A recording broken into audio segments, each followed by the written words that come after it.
A few days ago, Donald Trump walked up to the microphones and said something that should have made every serious person in the room go completely silent. He said Iran is now down to 21 to 22% of the missiles they had before this war began. He said America has completed most of the job. He said Iran will be forced to accept things they never thought they would accept because they have no other choice left. The anchors repeated it. The headlines ran with it. Most people moved on. But here is what nobody is saying. We have heard this exact message before, not something similar. The exact same words. We are winning. The numbers prove it. The enemy is nearly broken. Were spoken with total confidence by one of the most powerful men in American government. He had the data. He had the charts. He had the full force of the United States military standing behind every number he presented. 8 years later, American helicopters were pulling people off the roof of the embassy in Saigon. So before you decide what to think about Iran, before you accept or reject the official story, you need to understand one thing first. Numbers can be completely accurate and still show you a totally false picture. America has fallen into this trap before. And right now, in 2026, it looks like it is falling into the exact same trap again, right in front of all of us. That is what today is about. Go back to 1967. The Vietnam War is deep and bloody and expensive. Americans are dying. The public is losing patience. Hard questions are being asked in Congress. And into that room walks Robert McNamara, the Secretary of Defense, carrying a briefcase full of answers. McNamara was sharp. He was not a man who guessed. Before joining government, he had used pure data and systems thinking to help rebuild Ford Motor Company from the ground up. He believed deeply that if you tracked the right numbers carefully enough, those numbers would always lead you to the truth. And in 1967, his numbers were pointing in one clear direction. America was winning. The ratio of enemy fighters killed versus American soldiers killed was strongly in America's favor. The number of villages brought under government control was rising every month. Weapons captured from enemy hands were increasing. On every single chart, the story looked the same. Progress, momentum, and an enemy that was slowly running out of fight.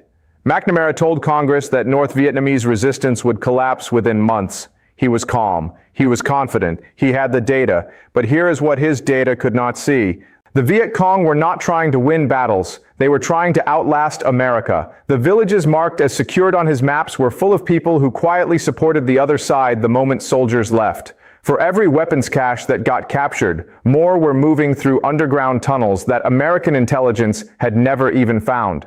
Every number McNamara presented was real, but real numbers and the full truth are not always the same thing.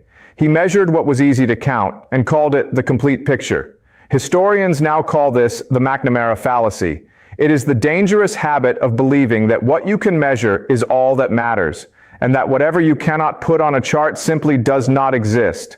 In 2026, those same charts are back. Different country, same mistake. Here is something that should genuinely disturb you. The most dangerous lies in history were never told by stupid people. They were told by brilliant people who were absolutely certain they were right. And that is exactly what makes the McNamara fallacy so deadly. It does not feel like a mistake when you are inside it. It feels like clarity. It feels like confidence. It feels like you finally have the situation under control. Robert McNamara did not walk into Congress to deceive anyone. He walked in because his system was giving him clean, organized, and consistent answers. And clean answers feel good, and especially when you are in the middle of a messy, expensive, politically painful war. The numbers said the enemy was weakening, so the enemy must be weakening. That was the logic. That was the trap. But here is what that logic completely missed. War is not a math problem. The side that loses the most soldiers does not automatically lose the war. The side that loses the most weapons does not automatically give up. Throughout history, the side that wins is almost always the side that wants it more. The side that is willing to suffer longer, bleed more, and keep going when every rational calculation says they should stop. North Vietnam was that side. They were not fighting to match America on the battlefield. They were fighting to outlast America in the living rooms of ordinary Americans back home. Every month the war dragged on, more American families lost sons, more money disappeared, more people turned on their televisions and asked the same question: why are we still there? That question, not any battle, not any weapon, is what ultimately broke America's will to continue. McNamara's numbers never measured that. They could not. You cannot put national patience on a chart. You cannot count the weight of grief in a country that is tired of war. And because those things could not be measured, they were treated as if they did not exist. That was the mistake. And that mistake cost more than 58,000 American lives and ended with the most humiliating military exit in modern American history.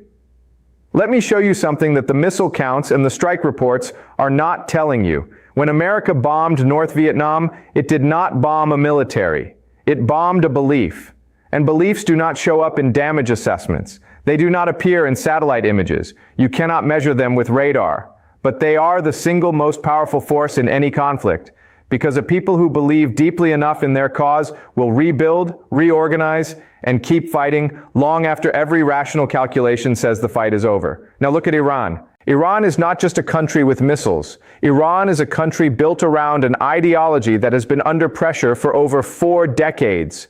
Since 1979, every sanction, every threat, every act of external pressure has been used by the Iranian government to tell its own people one story, that the outside world wants to destroy them, and that resistance is the only answer. Whether you agree with that story or not is completely beside the point. What matters is that a significant portion of the Iranian population has heard that story their entire lives. It is woven into their schools, their media, their religion, and their identity. You cannot bomb an identity. Right now, the official numbers say Iran has lost nearly 80% of its missile arsenal. Those numbers may be completely accurate. But here is the question nobody in the press briefings is asking. What percentage of Irans will have those strikes destroyed? What percentage of the underground networks, the regional alliances, the ideological infrastructure that took 40 years to build has been eliminated? Because that is the real war. And that war is not showing up on any chart. Iran has spent decades building what military analysts call a proxy architecture. This means that Iran's real power was never sitting in a missile silo waiting to be targeted from the sky. Its real power is spread across Lebanon, Iraq, Syria, and Yemen, in organizations and relationships, in people who were trained, funded, and motivated long before this conflict began. Destroying missiles in Iran does not switch off that network. That network was designed specifically to survive exactly this kind of strike campaign. This is not an opinion. This is how the system was deliberately built. And America, locked inside its McNamara mindset, counting missiles and calling it victory, may not fully see what is still standing after the smoke clears. The numbers look good. They looked good in 1967 too. Part 4, the Taiwan revelation, the real endgame section. 4. This was never really about Iran. Everything you just heard, the missile counts, the strike reports, the confident press briefings, the officials telling you the job is nearly done.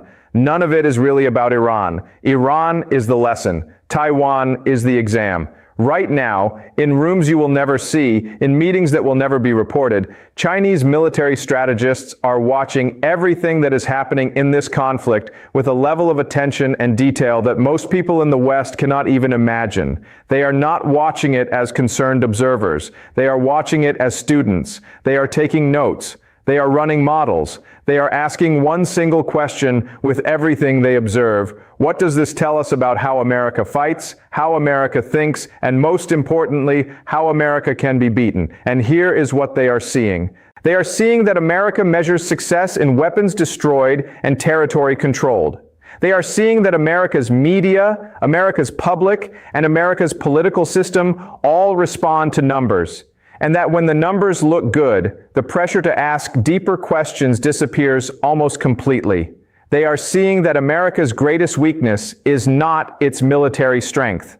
America's military strength is undeniable. Its greatest weakness is its blind spot, the McNamara fallacy, the dangerous habit of mistaking a good scoreboard for a won game. China has been watching this blind spot for years. But now, they have a live case study playing out in real time. Think about what Taiwan actually means in this context. Taiwan is not just a small island that China wants for historical and political reasons. Taiwan sits at the center of the most important technology supply chain on the planet. It produces the majority of the world's most advanced semiconductors, the chips that run everything from smartphones to fighter jets to artificial intelligence systems. Whoever controls Taiwan's chip production has enormous leverage over the entire global economy. China knows this, and China has been planning around this reality for a very long time. Now here is the part that should genuinely keep you up at night. If China looks at what is happening in Iran and concludes that America can be distracted, drained, and locked inside its own metrics while the real strategic picture shifts underneath it, then the risk around Taiwan does not stay the same. It grows. It grows quietly. It grows in ways that will not show up on any chart until it is far too late to respond. This is exactly what Professor Jiang Xueqin has been warning about. Not that America will lose a war with Iran, but that while America is busy counting missiles and declaring progress, the larger strategic competition, the one that will actually define the next 50 years, is moving forward without America fully seeing it. The McNamara fallacy does not just cost you the war you are fighting, it blinds you to the war that is coming next. America looked at Vietnam through a lens of data and missed the human reality completely.